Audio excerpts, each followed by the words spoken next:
inspired, learn something, and, you know, ultimately feel a bit better for this time that we spend together. And this is what Generation W, our very special community, is all about. I did want to start and wish everyone well, although chances are if you got hit by the storm, it's interesting, you know, in our backyard, we cleaned everything out in Florida, but it hit up north pretty significantly. I know there's a lot of people who don't have power. Clearly they're not watching, but just wanted to wish all our friends and family up there well. You know how people talk about themselves as either a numbers person or not, right? I don't do numbers. I'm not a math person. I don't do math. And yet today, numbers feel like they're the descriptors. They are the arbiters that are telling us every day how we're doing, right? You wake up or you go to bed to the latest COVID count. How many tests were given today? How many cases were there? This yield is very important because if it's over 5%, then you are experiencing a potential spike, and that indicates all other ways our businesses have to react. And then, of course, there's a number of deaths. Why bring up numbers? Well, because numbers are stories, and the stories about these numbers are vastly different depending on who is telling them. And truthfully, I don't want to ever get disassociated from the stories because it's the stories of people who are getting ill, who are unfortunately passing, right? The vast majority who do get sick, thankfully they heal. The long-term impact is still unknown, but they are okay. And unfortunately, there are over 154,000 Americans who are not as fortunate. Each one of them was a mom or a dad or a cousin or a daughter or a sister or a brother, aunt, uncle, a friend. I just don't want to get lost in the numbers, which have a way of depersonalizing these stories. Now, believe it or not, the talk about numbers connected me to another story, also important, and that of immigrants. We hear numbers. 13.6% of the US population are immigrants.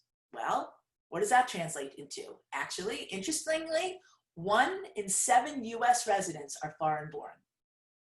More than 3/4 of them are all here legally, which equates to another number. 3%, just 3% of the total population of all people, all Americans, are here illegally. The stories and conversations about immigration, who gets in and who doesn't, has been a numbers game since our founding. Always emotional and highly political. And we always know also that it's more than a numbers game. Obviously, if 1 in 7 of us are immigrants, we all know somebody who's come from someplace else or whose family has. It's very personal. In some ways, you know, people are like that common story. I just got into this neighborhood. It's great now. Let's close the doors and not let anyone else in. But actually, that's not where Americans are really sitting today. Interestingly enough, very recent research, and it's driven a lot by millennials and Gen Zers. 62% of Americans say immigrants strengthen the country because of their hard work and talents. Today, it's not about the numbers. It's about our stories. Our stories as immigrants. There are those of us whose families chose to come here. There are those whose families were forced to come here. And there are those who escaped, seeking refuge in that great, big American dream. So we have a lot to learn today, and I am so glad that the incredibly talented, brilliant Giselle Carson, a woman whose life has had to start again multiple times because not once, but twice, she has immigrated. Her resilience and outlook on life and insights on what is happening today as she's on the front line of helping those who were once like her, or once like my grandparents. All of them looking for a better life, a better education, or fighting often for a brighter future for their family.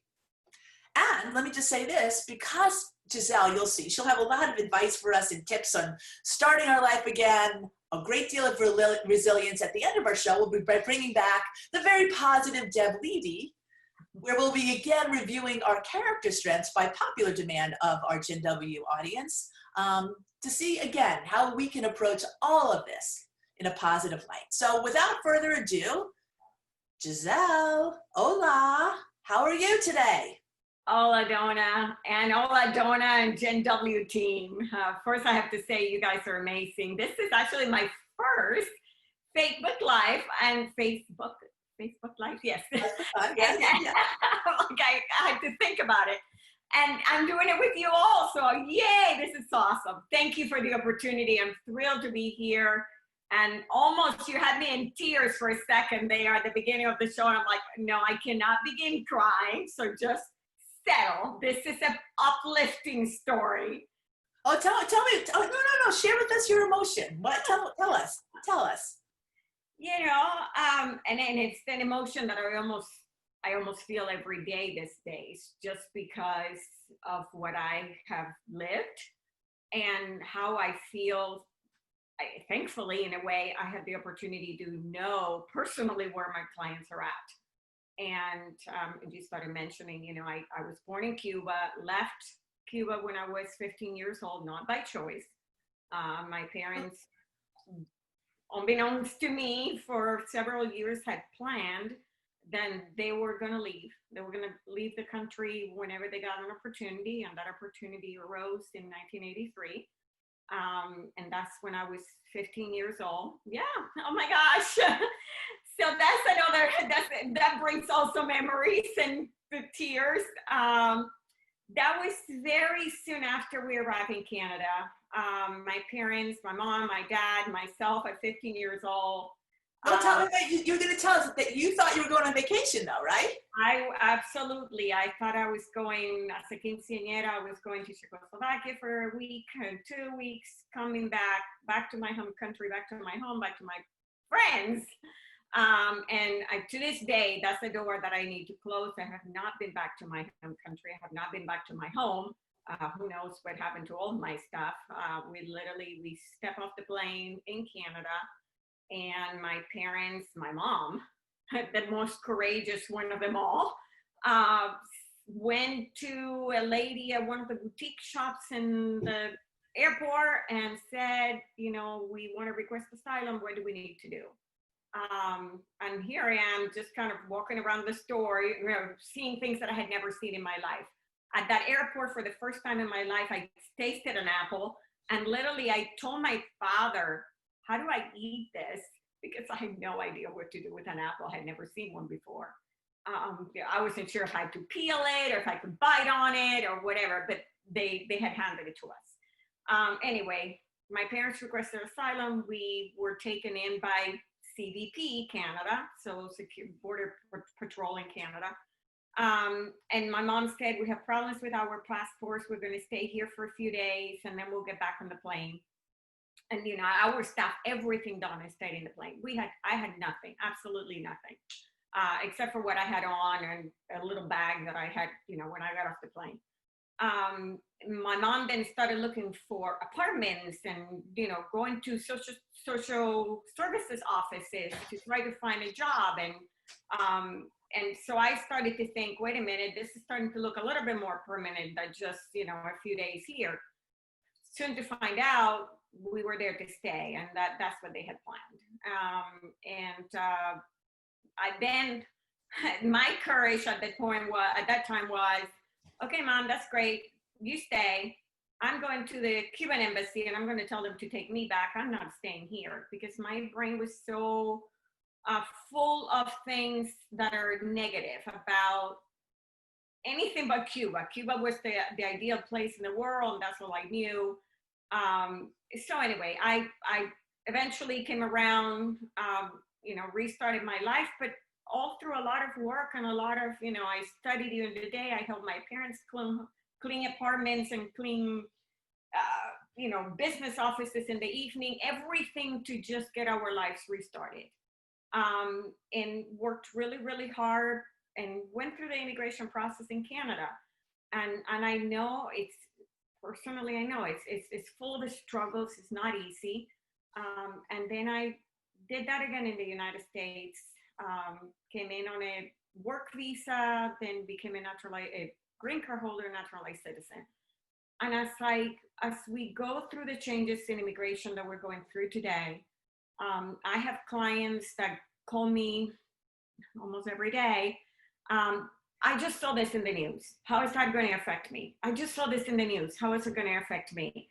And I tell them, I mean, you just hear little pieces in the news. You don't hear the full story. And many times that story doesn't transform into anything that touches anybody because it gets changed or something else happens or the court takes it down. In the meantime, we have many talented foreign nationals that I work with and their employers that instead of focusing at this time, what is so important, that we focus on the positive, that we take every energy that we have to make sure that we're healthy, to make sure that we stay focused, to make sure that we contribute to our businesses, contribute to our community so that we can all get out of this situation that we're in as a result of COVID. In addition to doing all of that, half of their mind is into what's going to happen to me tomorrow, what's going to happen to me. And they're here legally. They're here legally working on employment work visas, and their employers are concerned about, is he going to be able to come in tomorrow? Because there may be a change in policy that says that, oh my gosh, you know, you have an H-1B visa. Oh yeah, we gave it to you a year ago, but we're taking it away today. That's not what we should be doing right now. When we should be focusing on rebuilding our economy, rebuilding our country. And when I get these calls again, because I have been there, and actually I was there, thankfully, not in the middle of a global pandemic. I was there at a point where, you know, there were services, there were offices open that I could go to and ask for help. For them, no, they can't renew their driver's licenses. They can't get a social security number. It's in addition to just the regular challenges that we all have. We have thousands of foreign nationals in this country, students, international students that are here because their families have made the sacrifice to send them to the United States to study, that they don't know if they're going to be able to enroll in school in August or September. That's true. So those are all issues that are very emotional. And to me personally, I've to some degree I have been there. So it's sad because I take them personally, and we were talking about, you know, going to sleep and trying to get a good night's sleep, and it is hard these days because that just stays in your brain all day long. And yeah. Well, so we're going to come back. You're still in Canada. We got to take you forward, but before we do that, we have lots of people who are with us in our space today, and I want to just say hi to Michelle Barth, Erin Colwell, Chris Kosman from Cohasset, Massachusetts, Mariana Vieira from Miami, Florida. Oh my goodness, and I know that one. That one is it's my family. Hello, Mari. Lanny Binney from Baltimore, Armando Haiti Navarro from Miami. Yes. Hello, Andy. I can't believe, Donna, you're reaching the world. Well, you are actually. Karen Friedman and Cindy Trevor says hello. That's so nice. And we have our friends from Pepsi. Dave Merriman, I think, is here. And I think, and Joy Kurtz, of course, is back. And my mother. We have to say hello to my mother. Yes, I think Debbie Buck is here too, which is also great. Love it, love it, love it, love it. So, and Rachel, I mean, we'll say more people hello all along the way as we go. It might be nice to hear from the community that's here also. If you have a connection, like I mentioned, my mom, you know, her mother came from Russia, her father came from Austria. My father's parents came from Poland. He didn't speak English. So it's very present. It would be nice to hear from people who are connected to the America's immigration story. So now you're in Canada, and are you going to spend the rest of your life in Canada? What's going to happen? Well, initially, I don't know that was ever the plan. I think my parents' plan was to request asylum wherever in the world was that we landed. You know, it could have been in Antarctica. The plan was to just stay wherever it was, and it happened to be Montreal. So we started there. I, you know, learned French, and we were talking about, you know, the anti-immigrant sentiment to some degree and what causes it. And for example, in Canada, in Quebec, they are very concerned about losing their French heritage to immigrants like me. So you don't have a choice as to whether to go to school in English or French. You go to French school. So that's what I did. So then went to McGill, and I have a bachelor's degree from McGill University, and that's when I met my husband, Jeff, and graduated from physical therapy school. My parents, their plan was to go to Southern, Canada is pretty cold sometimes.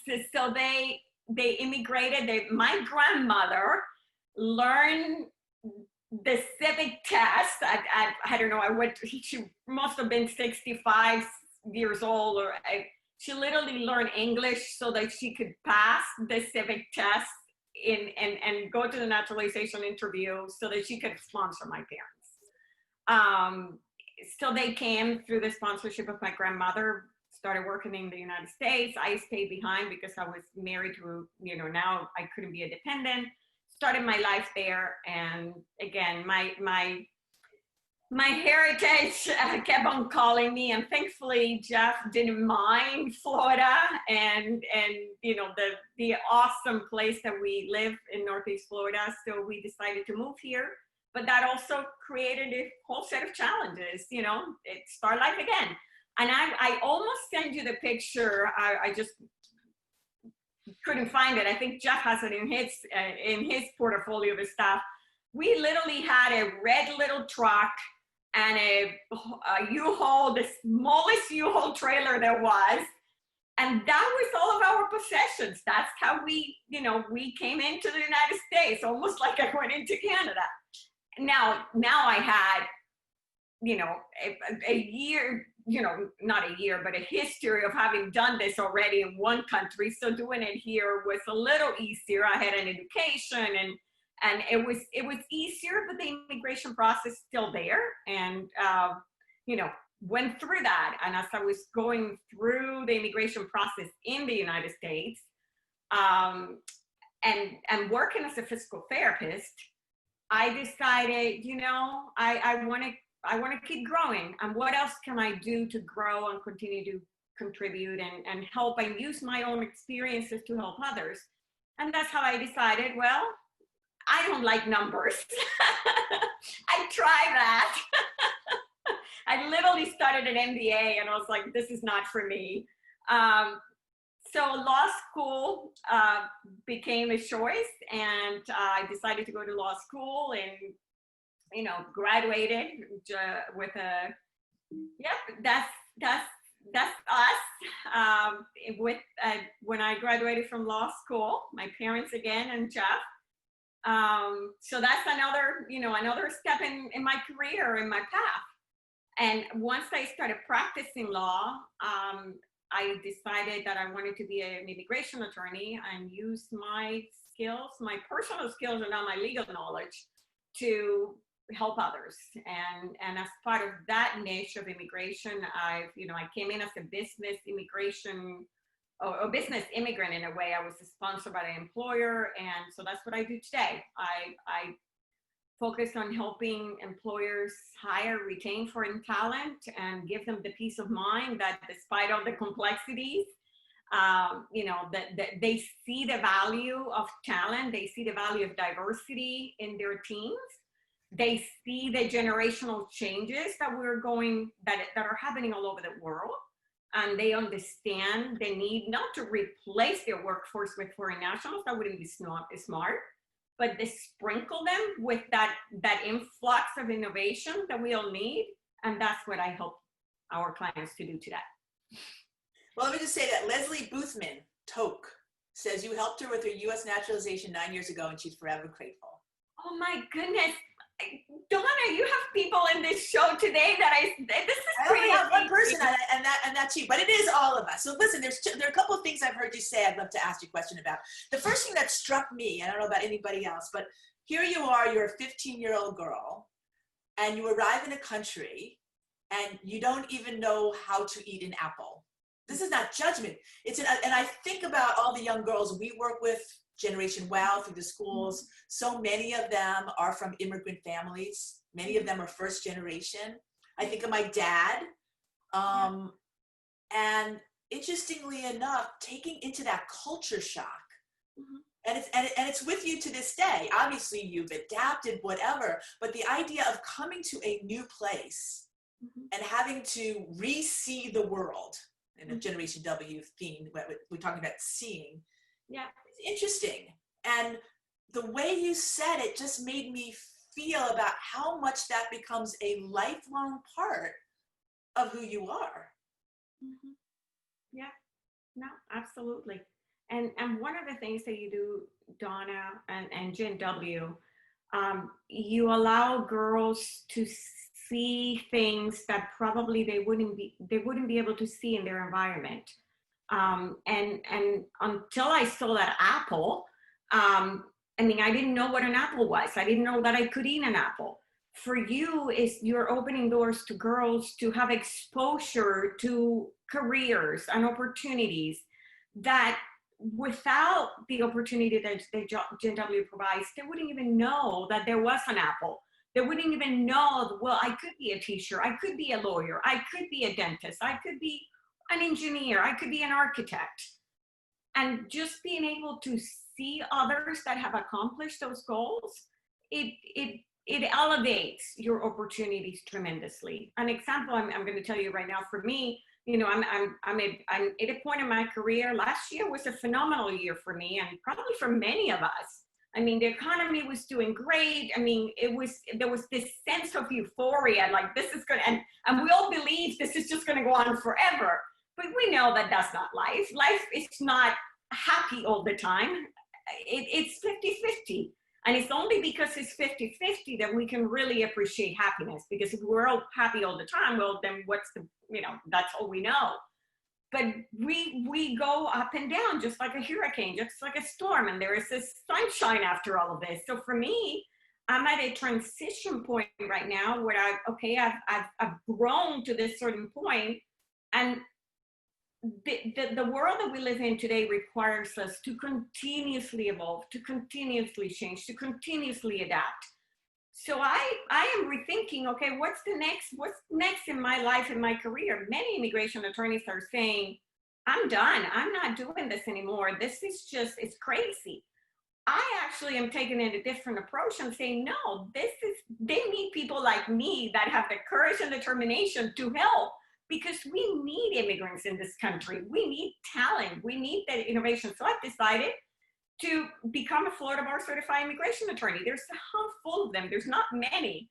It's a huge undertaking. Half of the knowledge is almost like writing the bar exam again, and I've kind of put it off for a whole number of years. But now I thought, well, you know what? Maybe this is the time to do it. And how do you do it? I mean, how am I doing it? And your girls in JW, is you get exposed to people that have done it before. So I've been talking to people that have taken the exam, that have failed the exam, that have passed the exam, kind of get an idea as to what do I need to do to get there? And Gen W provides that opportunity for girls. How to, talk to a lawyer, so that they can pave the way and facilitate the opportunities for you. Yeah, with the apple. Yeah, that's so funny. I just wrote down in my notes, because I always keep notes. There's a metaphor for all of this now. We're going to call it find the apple. Find the apple. There we go. Find the apple. Here's the other thing and there's questions coming up and comments, and I'm going to get to all of them. But this is a really interesting thing, because I think it impacts on how people view immigration in general. But how do you learn a language of a new place? By the way, I assume that you didn't speak English when you got to Canada. All right, so you had to learn how to speak English, but there's a language of a new place. And believe me, right, Quebec is so much different than Montreal, is so much different than Toronto. So no different than Jacksonville is different than Orlando, right? We have our own language. But how do you balance that with holding on to your heritage and assimilating into the environments? And, listen, there are wars fought over these tribal kinds of issues. America is truly, truly an incredible experiment that we all have a stake in maintaining.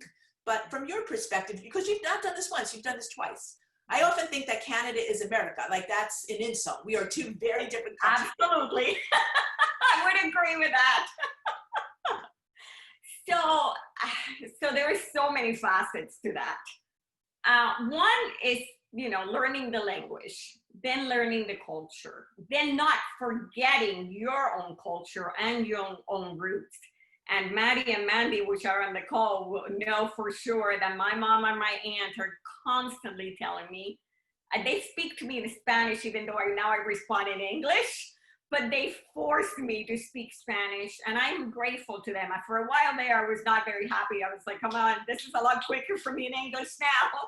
But I am grateful that they're forcing me to speak Spanish, and they're forcing me to keep some of my roots, because that's me. That is part of what makes me unique.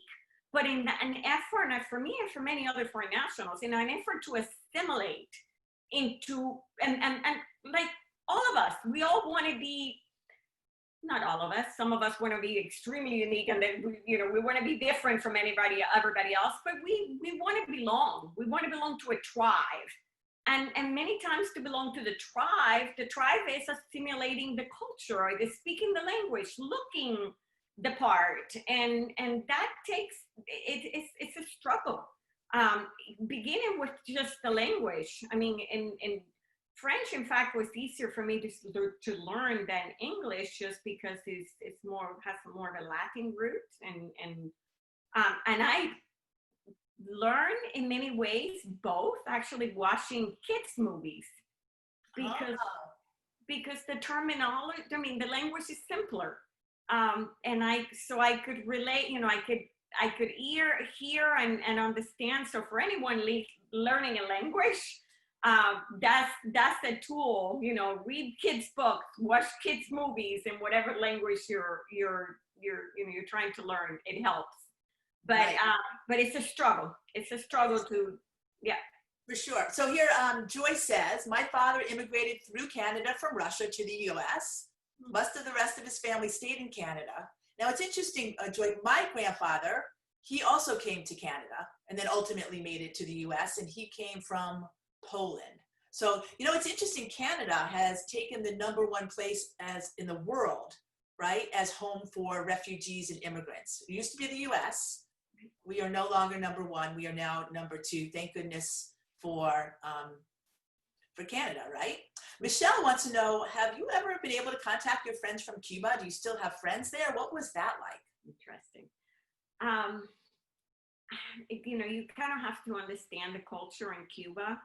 And the same way that my parents, they didn't tell anybody that they were leaving, because they were concerned that if anyone in Cuba would know, and I mean, I think my auntie knew, and she was in Miami, but they were afraid to tell me. They were afraid to speak in the house, because the walls had ears, and truly, instead of immigrating, they would have been in jail for the rest of their life, them and me. So when I left, and we stayed in Canada, we made a very concerted effort of just not staying in touch. So I have no contact whatsoever with my friends, and more for their, particularly at the time, for their protection. And even my parents and myself, we were concerned that they were going to come after us if we made any contact. So it's so hard to understand unless you're from a communist Soviet Union, Venezuelans. They're kind of in the same situation. It's difficult. So that adds to the complexity of all of this. For sure, right? But you're like the most resilient person. I mean, I think everybody here can feel all of your positive, kind of optimistic energy. It's been put to the test. So I thought maybe you had, a couple of tips for us on starting life again. Yeah. So as part of, again, as I'm thinking, taking my life experiences and what would I do different, as I am. I mean, literally, I am probably many others that have lost jobs, have lost family members. They're trying to reinvent themselves and say, what would the next 10 years look like for me? One of them, I think we're all learning through this, health is critical. If you don't have your health, you don't have the energy, you don't have the courage to do what to do what you need to do to really help yourself and then help others. If you're not healthy, it's kind of like the airplane and putting your mask on first. So we have to start, as difficult as it is sometimes, especially for women, we have to take care of ourselves. Taking care of our wellness and self-care, it's important, and we have to make time for it. So that's my top priority. I want to be healthy. I need to be healthy. Adaptability. We've seen it through COVID. We have to adapt. If I look back, all of us, a year from now at this time, if they would have told us that we would be doing what we're doing today and what we have overcome, and all the schools going online, we would have said, no way, crazy. But it's here.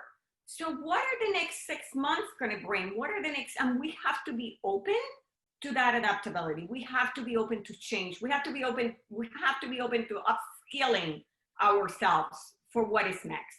And then courage. It's not easy. Even this morning, I mean, this is my first book live. And as some may tell me, oh, you did great. You know, I hope so anyway. It was scary. I was like, oh my God, what am I going to do? What am I going to say wrong? Thankfully, I know it was you, Donna, and your team. And so I know you had my back. But it's hard to do things that you've never done before. And it takes courage, and it takes practicing, and it takes falling and getting up. And the more you do it, the easier it becomes. So my tips for those that are in that place right now, that are lost their jobs or want to restart it, some are just saying, you know what, this is my chance. I could go back to that job, but I don't want to. I want to start a new life and take what I've learned and move to the next stage in my life. That takes courage, right? Absolutely, absolutely. So think of your health. Think about, you are going to have to be adaptable, and you have to have the courage to make a decision, learn from your mistakes, move forward, and get to that finish line. That's awesome. Well, you know, it's interesting. You gave me a great thing. So she talks about courage. If you look at this page, this is Wowstom, The Girl's Guide to the Positive and Possible. It's a book we've written for girls. It's available. And we also built a curriculum off of this, which you referenced for our Wow Girls. And here's Giselle's story, and her headline is Practice Courage. Well, not only you're practicing it, like you're living it. Well, it goes both ways. And actually, on that note, Donna, when we did Wowstom, and this book literally is on my night table because it's so full of gems. It has so many stories of amazing women that have overcome challenges, and they all share their stories. They all share their tips.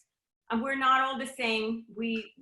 So mine was the courage, and so I encourage anyone that needs to be uplifted and refreshed, certainly get a copy of Wowstom. It's powerful. And after this one, I mean, my passion for immigration goes to creating a book, Beyond the H-1B, which talks about. Oh my God, is it a bestseller yet? No, but that's okay. The goal truly was to give my clients and people looking for work visas and opportunities to come and work in the United States to have a practical guide. This is just frequently asked questions about all the various visas. But my goal with this is truly to say to your viewers, find me on LinkedIn, connect with me. If you're moved by this conversation, send me connect with me on LinkedIn. And if you have a big goal that you want to achieve, share it. I'll send you a copy of my book. Wow. Okay, I'm going to send a big goal. My goal is to successfully have you so happy after this. All right, this is funny. There's somebody on the chat who's identified as Galaxy Note 10, so we don't know their name.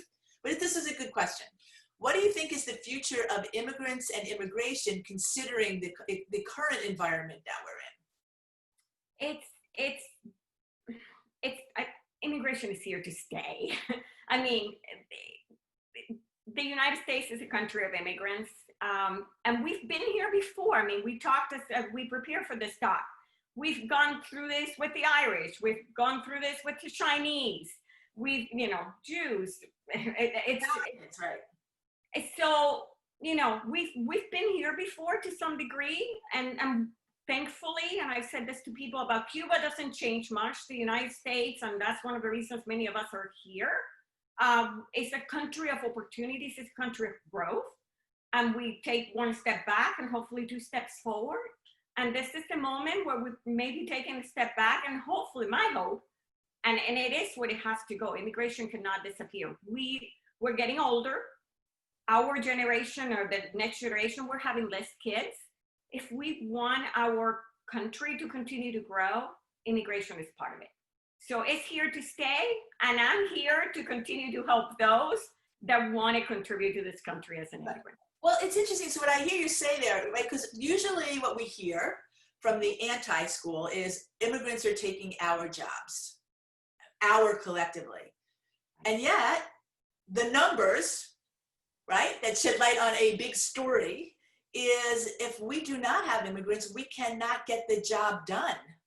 That I think Leah Jewell, she's been with us for Gen W, she's a global employment expert, says there's going to be 10 million jobs that we will not be able to fill unless people come join us from other places by virtue of the reasons you said, right? Lower birth rates, lower immigration rates, all those kinds of things. And I mean, a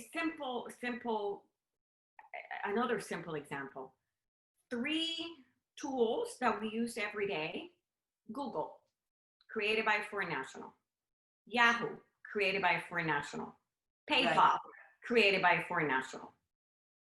I mean, and each one of them has created what, 10 million jobs?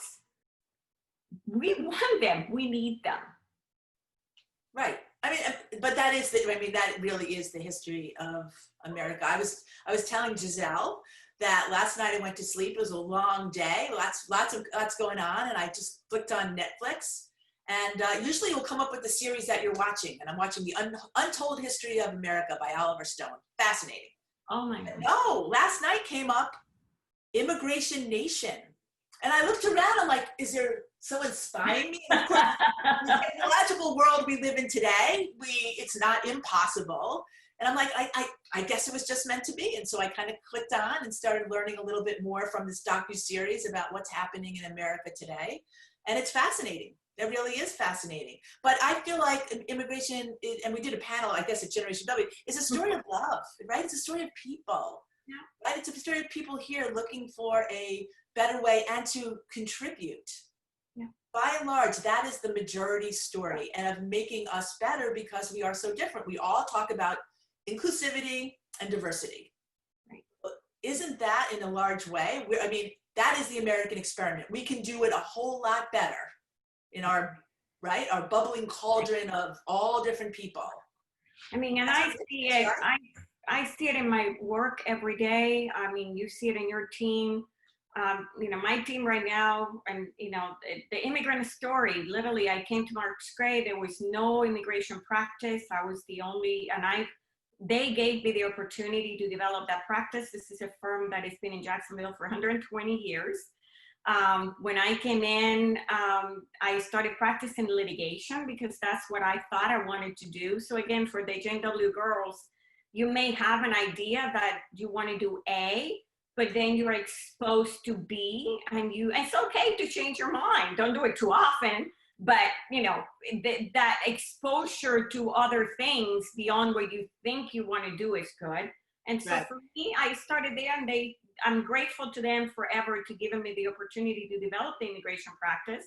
I started with just me, and gradually, did good work, added value to my clients. They liked what we do, and now we have a team of 4 with me, and all of us have different skills. And it is so powerful to be able to make decisions together. But so, we talk about diversity, and it's not just diversity in numbers and colors. It's actually being respectful to their ideas and supporting their ideas and supporting their diversity and giving them a place at the table that my team, they know. I mean, each one of them has a different set of skills, and I respect each one of them. And they know it. So they contribute those skills because they know they're valued. Right. So those that are out there talking diversity, practice diversity and give an opportunity, because that is what makes us stronger. Well, that's interesting because, first of all, Leah is watching. How amazing is that, Leah? We sing your praises all the time. We learn from you all the time. She is all about lifelong learning. Bridget says, life is a beautiful mess. I do kind of like that as a comment. Yes. Yes. Armando wants you to talk about your dancing skills, but we'll go to that in a minute. I want to remind everybody here that we're at Refresh, right? We're being inspired, lifting our spirits together with the amazing Giselle Carson, a two-time immigrant, and now a really excellent, expert, passionate immigration attorney.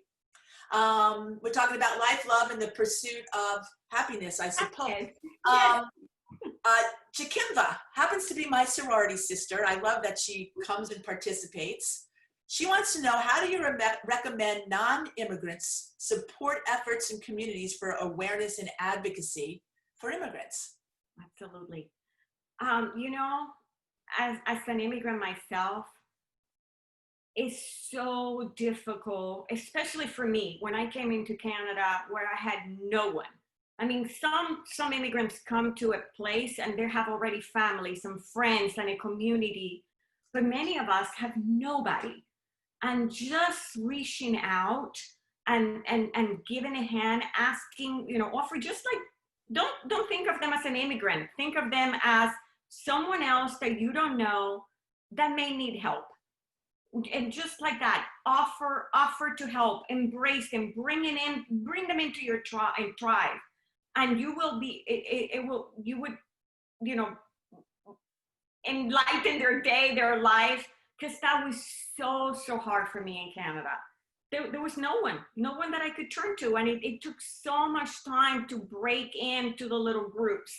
So open the door to those immigrants. Well, I have to tell you, I have a great role model in my family. My mother's watching. She has been a welcome door to everybody from everywhere. And I just saw that Debbie Mano was on here. So it's another one of like an amazing woman doing amazing work in Africa. And she had a question about employers. Let me just see if I can find that. I just saw it. Sherry wants me to ask you about your marathons, because not only are you inclusive here, but you've gone out to the world and run in what, 6 continents? Yes, actually. Yes. Well, actually, so this is something that most people have probably not seen, and I actually share it with Sheree because she's in Boston and she knows that I'm a Boston marathoner. But this is the world majors, the 6 world major marathons. Not many people in the world have this, but then again, this took time, courage to get it. So it's one medal with the medals of all the 6 marathons, and through, again, courage and determination, got this. I'm very proud of it. And Sherry, she's in Boston. She knows how much I love Boston and the Boston community and the running community. So there's a world of opportunity for all of us. So thank you, Boston, for your resilience after the bombing and showing the world that we're not going to be scared by bombers that want to scare us and our communities. And going back, Donna, to the question about how do you help immigrants? I mean, and you actually are the perfect example. And again, not how do you help immigrants, it's how do you help anyone that is new? And several times I've been to your house, where you, what did you call it? No friends. No friends. Yeah. I mean, and the whole goal of that was, people that are new to this community, let's embrace them. Let's give them an opportunity at the table. And there was all ages, all nationalities, and it wasn't with the intent that they were not immigrants, but it's the same idea. It's totally. Open the doors. Yeah. Right. So I think this is probably a good time. We've learned a lot. We've heard a lot about your incredible resilience, and courage. I mean, I just can't. I guess equate going to a new country to a new experience, and amplify that a million times. That's right. It builds a lot of confidence in all of that. So just so you know, last week we talked about this. We had Deb Levy join us. Deb's gonna join us now. Her in. We talked a lot about positivity, which you're all about positivity, and we all talked about taking this character test. Deb will tell us that there are 24 traits we should cultivate, and I think that you have too. Where's Deb? Is she on the screen? Deb, say hi to Giselle. Oh my God. Hi. Okay, you're doing great. And last week, what happened, Giselle, is a lot of our viewers, our friends, our community, wanted to take the test and come back and tell us what they did. So a lot of your friends who showed up today, we didn't ask them to do that, but we do know that Giselle did that. And we can see Giselle's traits, Deb. And talk about them. And we have whoever else had done it want to post what they did or not. Great. So here's Giselle's top strengths. Now, Deb, tell us about this zest. Yes. Well, so first I have to say, I mean, refresh is a positive psychology intervention, right? I mean, I'm just smiling. And Giselle, you're just a perfect example of strengths in action, right? And when people are using their strengths, the research shows that you boost your positive emotions, you feel more energy, inspired, favorably about life. And when you are presenting yourself at your best, your happiness is contagious. So thank you, Giselle. And again, I'm feeling like a little positive psychology doctor, and I'm taking notes because my activity that I do as a coach, and I really hope everyone could do this, is strength spotting. Okay, so you could start studying the people around you and noting their strengths. So zest, I mean, you would never know that this is your first time doing anything like this. And, you know, I know you were nervous and you were getting glammed up and you look beautiful and your space looks great, but, you know, you were brilliant because you're sharing your passion, your care for this. This is like genuine, and your honesty. You know, I mean, it's always a gift when people share their honest experience and their vulnerability and their tears. So just giving you the opportunity to show your strengths and your kindness, right? You have to be kind to be an immigration lawyer. And that's really your life's work. So you're a great example on how living your strengths brings out the best of you. And when you bring out the best, when your best is in the world, then you bring out the best in others. The last strength that I just was like almost crying about is like, oh, humility. Like, by the way, I've ran in 6 of the biggest marathons in the world. I mean, if I ever jogged more than 5 miles, I would just telling you about that. So, you know, again, but here you are. So I think, you know, we all want to be seen, you know, so when you give the gift of others and note people's strengths, it actually boosts their well-being.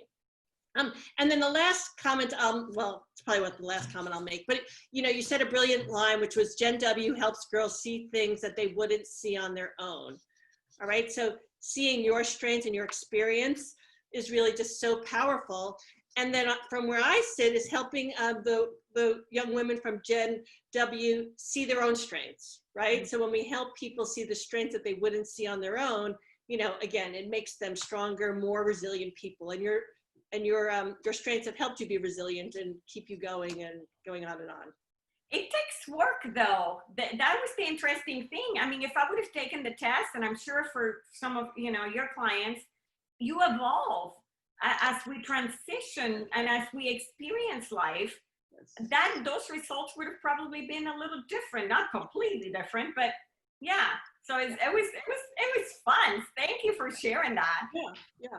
Well, and it's interesting. I get a couple of questions, which is, you know, well, what about my weaknesses? And, you know, and that's right. That's right. I know. And I'm not going to talk about that. Okay. I think kind of our culture just wants to go there. And part of it is, let's just start with knowing our strengths and doing them more. Now, one I call the bottom strengths are lesser strengths, because we all have them in different degrees. And yes, just as you said, Giselle, I mean, you could pick one on the bottom, the lesser strength, and work on it. So it does take effort, right? So your strengths have evolved over time, and it does take effort. So yes, you can develop your strengths by focusing on them, knowing which ones that are weaker and how to build them. And yeah, many of us have been practicing prudence. You know, that's one of my lowest strengths. So we need to be more prudent in this time, to wear our mask, wash our hands, be very thoughtful. So this period of the pandemic is helping all of us, develop some of our lesser strengths. The other thing I'm thinking about here is that working with an immigrant population, right? A population, as that has certain thoughts about how they want to fit in, have to fit in, the pressure and whatever. Perhaps, and we should tell everybody here, the test is what? VIAME. You can tell that I'm dyslexic. VIAME.org. Yes. Anybody can take it. But it might be interesting, Giselle, as a positive way for you to help some of your clients. And actually, it shows us that we have lots of good qualities. And that makes us good, right? Yeah. Now, a question for you, though, because it's underneath the main success, for example, then underneath that, it had courage. And honesty had courage. Yeah. Kindness had humanity. Yeah. So are those subcategories? The larger categories are broken into kind of qualities. So courage, transcendence, relationships. So there's kind of a bunch of them that kind of relate to other larger components. Okay. So yeah, that's a component. I think, it's a great point, Donna, with immigrants. I mean, part of, anyone who's coming, anyone who's an immigrant in this country has, perseverance, right? And resilience to get here. And courage. So part of our work is to name that for people, and yes, take the test, but naming, the courage. I'm sure anyone who's here still experiences a level of gratitude for being in our country, right? And how do you name that? And yes, how do you help people see their strengths? Because it helps us at this time because we have control over that. I'm watching during COVID, one of the interventions I'm doing with people is take this test and try to use your top strengths more. It gives us a sense of control under uncertainty. I know you're saying this, Deb, and I'm just interrupting because it's so funny. This is what happens because I'm looking at the comments here, and what do people want to know? We want to know how to grow our attributes we'd like to improve. Yes. How do we improve our lesser strengths? Yeah. Okay. So this is what I would say. So one, name what they are, right? Name what their lesser strengths are. Read about them on the VME website. And I would say, exposing yourself to people who have those strengths. Yeah, so listening to Giselle, if zest is low, being around zesty people, understanding where that comes from. Again, you can develop them more. I think picking the ones that right now situationally are important to you.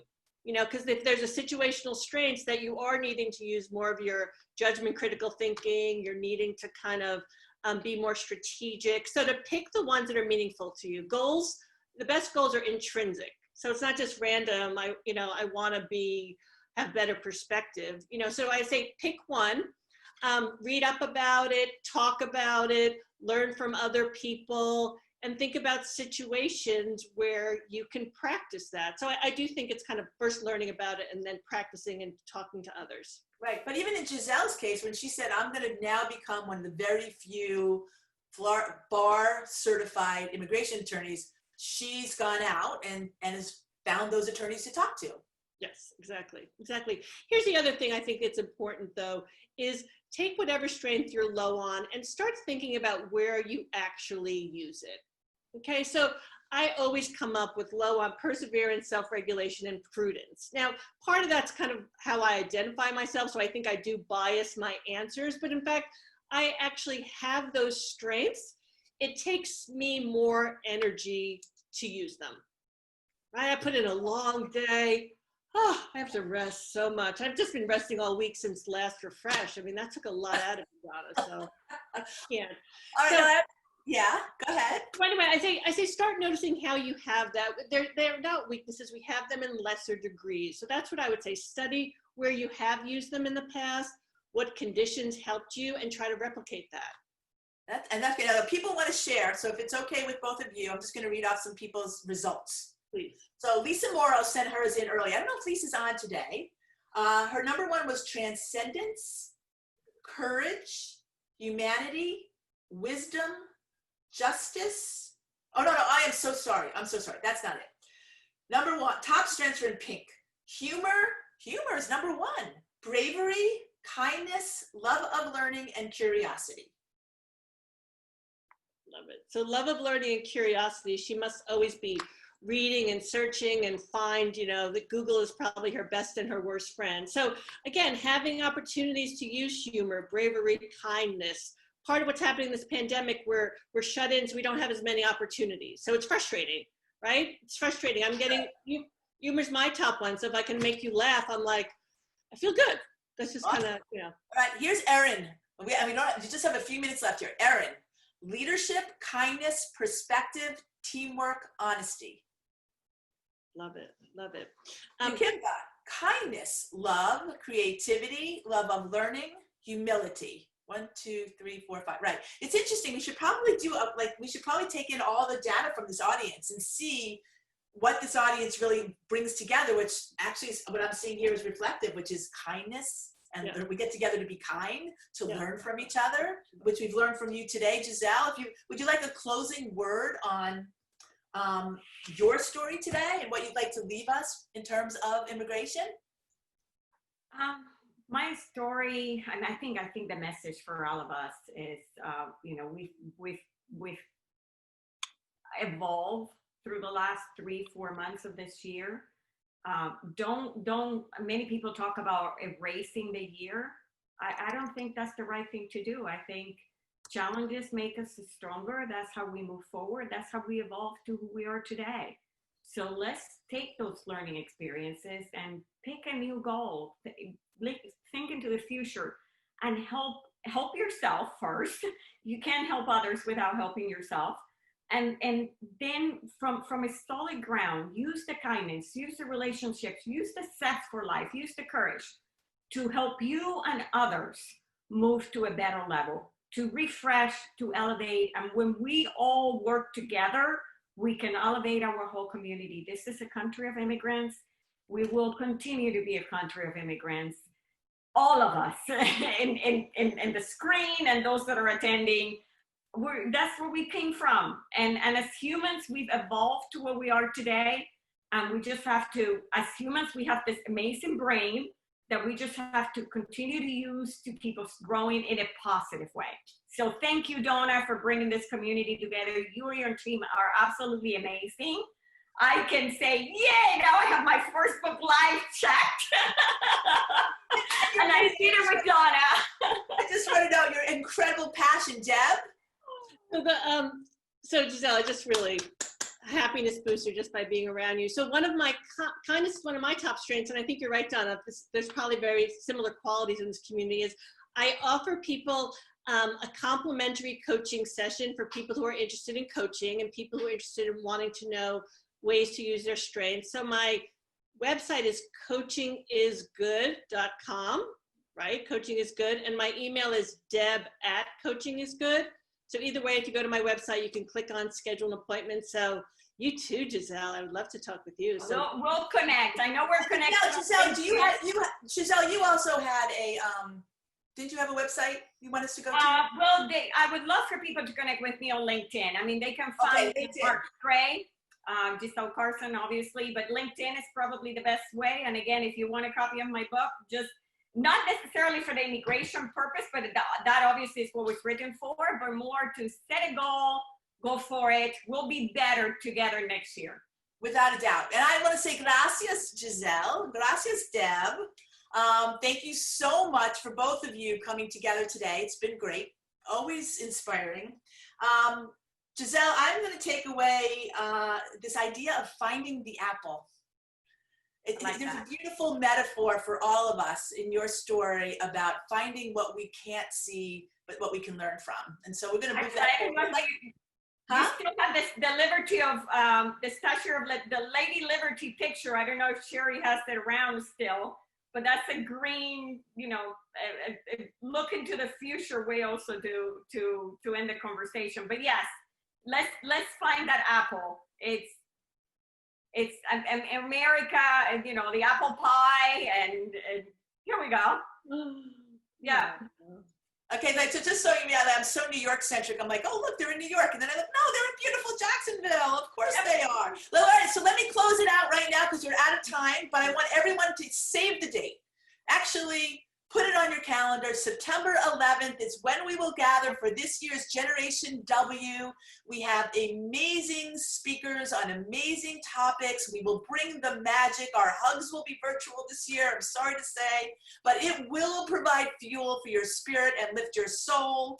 I am really, really looking forward to it. All of us are working really, really hard on a wonderful Generation W. It is that special time each year when the power of connection enables all of us to rise. So put on your calendars. I think Sherry just put up a flyer. Register. You can check our Facebook page. Call us, whatever. For next week, let me just say we're so happy. We'll be having a great conversation with the inimitable Amy Ruth, the Chief Human Resource Officer for GuideWell Florida Blue, and David Emanuel, the President of Develop Empowerment. These two very senior, worldly human resource executives will help us understand the latest in our new normal, which is working from home and living at work at the same time. Achieving a positive work life. Yes, ma'am. I know there's so many questions about that, and these two will be fantastic together. Something we can get refreshed about for sure. Next Wednesday, noon, same bat time, same bat channel. So I want to thank everybody. I'm talking really fast because everyone's got to go. The entire Generation W team, Sherry, our producer, Stacy, Jamie, Kasha, Christina, Tara, Ruth, and Mariah. Thank you all for coming. Spread the word. If it's your first time, don't make it your last. If you're back again, bring a friend. Bridget, we're always here. Get the whole Ghanaian country. We want all of Ghana. I think that would be awesome. Your support means everything. And if you're so inclined to support our philanthropic work, thank you, Giselle, for your kind words today about all our work with our Generation WOW community, our teen girls. We really appreciate that. All the work we do on behalf of building communities, educating, inspiring, connecting. If you'd like to support us, honestly, we would appreciate it. And by all means, always stay in touch. That is the fuel, that connection. And if you don't already, subscribe to our newsletter, genwnow.com. And remember, as I think, Giselle, you just said, together we are powerful. Together we are not alone. And together we can be healthier. I always love ending with the quote from our doctors at the Mayo Clinic, Dr. Stephanie and Dr. Jackie, because our health is the most important thing. Dad, I love you. I want to make sure you stay healthy. Remember, save the date, Generation W, an experience to be experienced that stays with us all year. Goodbye. I should probably have all these goodbyes in different languages to. But I just thought of it. So I could say shalom. Ciao. Ciao. Thank you, Giselle. Thanks, Deb.